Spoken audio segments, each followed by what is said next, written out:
Have you ever walked into a crowded room and felt like the entire world was suddenly pressing against your skin?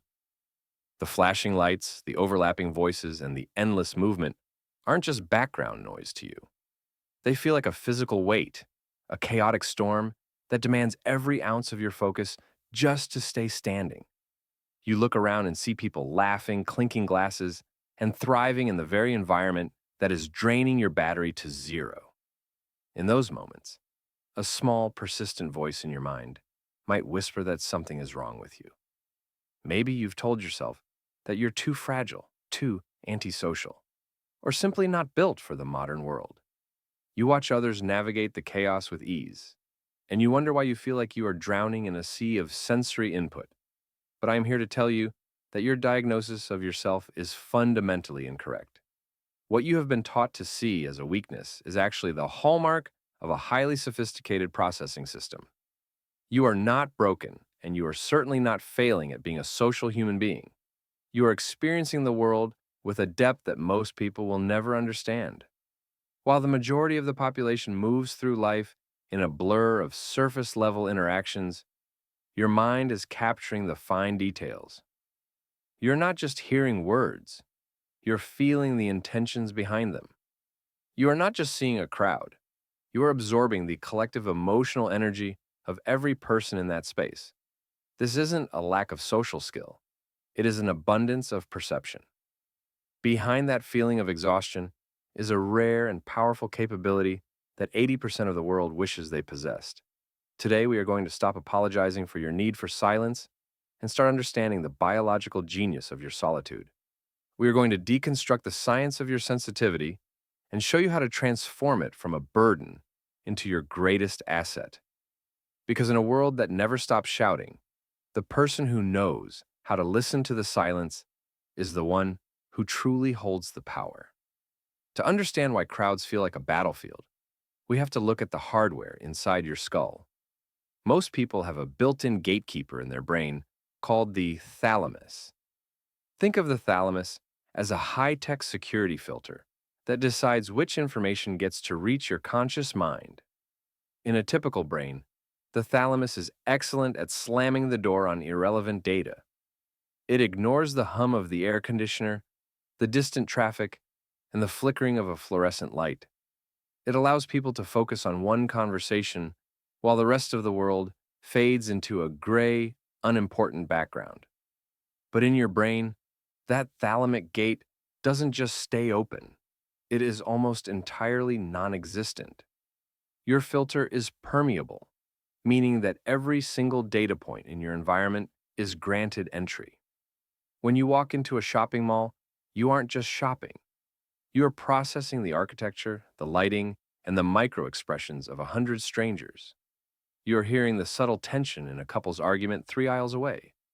You are sensing the hidden anxiety of the cashier who is trying to force a smile. Your brain is working 10 times harder than the person standing next to you because it refuses to ignore the truth of the environment.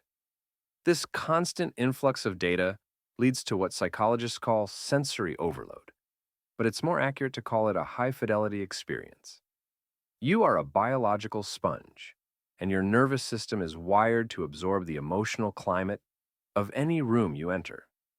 This is driven by a highly active network of mirror neurons. These neurons are responsible for empathy, allowing us to mirror the feelings and actions of others. In your case, these neurons are hypersensitive, firing with an intensity that makes other people's emotions feel like your own. If the room is full of stress, your heart rate begins to climb without you even knowing why.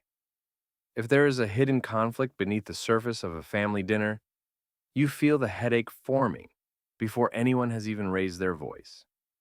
You are an emotional intuitive, capable of reading the unspoken language of the human condition. It is no wonder you feel exhausted after an hour of social interaction. You haven't just been talking, you have been performing a massive computational task of emotional mapping. But there is a reason evolution preserved this trait in the human gene pool. It is a concept known as vantage sensitivity. Science shows that individuals with this level of sensitivity don't just suffer more in bad environments. they flourish significantly more in good ones. When you're in a quiet, supportive, and beautiful space, your brain processes the positive input with the same intensity it uses for the negative. You experience art, music, and deep conversation at a level of transcendence that others can't reach. You see patterns where others see chaos, and you find meaning in the smallest fragments of life. This sensitivity is your vantage point, a high ground perspective that allows you to see the world in high definition. The reason you hate crowds is often misunderstood as a fear of people, but it is actually a hunger for authenticity. In large groups, the human ego tends to take over, and people begin to wear social masks. They perform, they compete, and they engage in what we call small talk. To a highly sensitive mind, small talk feels like starving while being forced to look at plastic food. Your brain is literally not wired to find pleasure in superficial exchanges. You're looking for the soul of the person you're talking to, not their weather report or their job title. When you're surrounded by hundreds of people performing social scripts, your mind becomes fatigued by the lack of depth. You crave solitude because solitude is the only place where the masks come off and the truth can breathe. This is also linked to your internal dopamine threshold. Extroverts often have a low sensitivity to dopamine, meaning they need a constant stream of external stimulation to feel alive.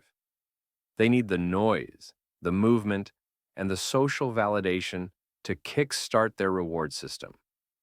But you are the opposite. You have a very high sensitivity to dopamine, which means you produce your own internal reward through deep thought and reflection. Too much external stimulation overloads your system, like pouring too much fuel into a small, high-performance engine. You don't need the crowd to feel energized because your internal world is already a vibrant, bustling city of ideas. Your solitude isn't a void that needs to be filled. It is a laboratory where your best work is done. Many of the greatest breakthroughs in history came from people who understood that silence is not empty, but full of answers. If you find yourself constantly retreating, it's not because you are running away from life. It's because you are returning to the only place where your brain can finally render the complex thoughts it has been building. Think of your mind like a high-end computer rendering a complex 3D world. The more background tasks you have running, the slower the main process becomes. Crowds are a series of endless, demanding background tasks that steal your processing power. Solitude is the act of closing those tabs so you can focus on the masterpiece. So, how do you live in a world that is designed for the loud and the fast? How do you protect this vantage sensitivity without becoming a hermit? The first step is to adopt the greenhouse strategy. A greenhouse is a place of intense growth, but it only works because of its glass walls. The walls let in the light, but they keep out the destructive winds and the freezing cold. You must become the architect of your own emotional greenhouse. This means being ruthless about who and what you allow into your inner circle. You have to recognize that your energy is a finite, precious resource, not an infinite well for others to drink from. If a person or an environment consistently leaves you feeling depleted rather than nourished, you have a biological obligation to set a boundary. This is where the pause protocol comes in. Highly sensitive people often feel an immediate pressure to say yes to social invitations because they can feel the other person's expectation. You feel the potential disappointment of the other person before they even feel it themselves. To combat this, you must implement a mandatory delay. From now on, your default response to any social request is, "Let me check my schedule and my energy, and I will get back to you." This simple sentence is your shield. It breaks the cycle of immediate emotional contagion and gives your logical brain time to catch up. During that pause, ask yourself, will this event nourish my greenhouse, or will it shatter the glass? It is okay to say no to the party so that you can say yes to your own mental health. Setting boundaries is not an act of aggression. It is an act of self-respect. The world might tell you that you are missing out, but you're actually opting into a higher quality of life. You are choosing the deep, meaningful connection over the loud, hollow noise. You are choosing the empty cafe at 7 a.m. over the crowded bar at midnight. You are choosing the long walk in the woods over the chaotic networking event. And in those, don't let the world convince you that being quiet is the same as being invisible. Some of the most powerful forces in nature are the ones that make the least noise. Think of the way a forest grows, or the way the tide pulls the entire ocean. They don't shout, yet they change the face of the earth. Your presence, when you are grounded and energized, has a weight and a depth that can ground everyone around you. When you stop trying to be a loud version of someone else, you become a powerful version of yourself. You are a silent observer, a deep thinker, and a guardian of the quiet places. The world desperately needs your perspective right now.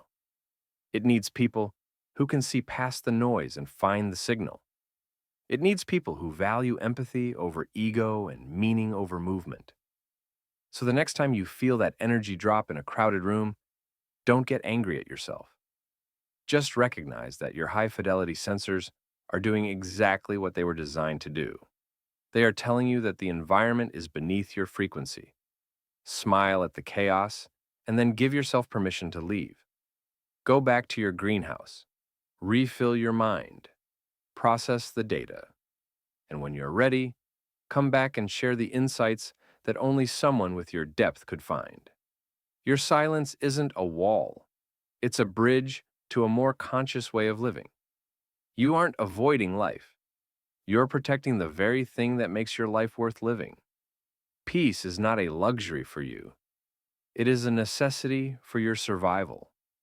And you have every right to claim it.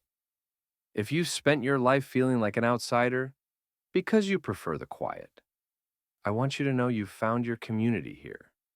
We are the ones who understand that a room full of people can be the loneliest place on earth, and a room full of books can be the most crowded. We are the ones who know that the best conversations happen in the pauses between words. If this message resonated with you, please share your story in the comments. Tell me about the moments where you found strength in your solitude. Tell me how you've built your own greenhouse. Your words might be the very thing someone else needs to hear to stop feeling broken. Don't forget to like this video and subscribe to our channel. We go deeper into the psychology of the human mind every single day, exploring the parts of ourselves that the world usually ignores. By joining this community, you're helping us build a space where sensitivity is celebrated as a superpower. You are not alone in your love for being alone. We are all here, quietly changing the world, one deep thought at a time. Protect your peace, value your silence, and remember, you are exactly who you were meant to be. I will see you in the next one.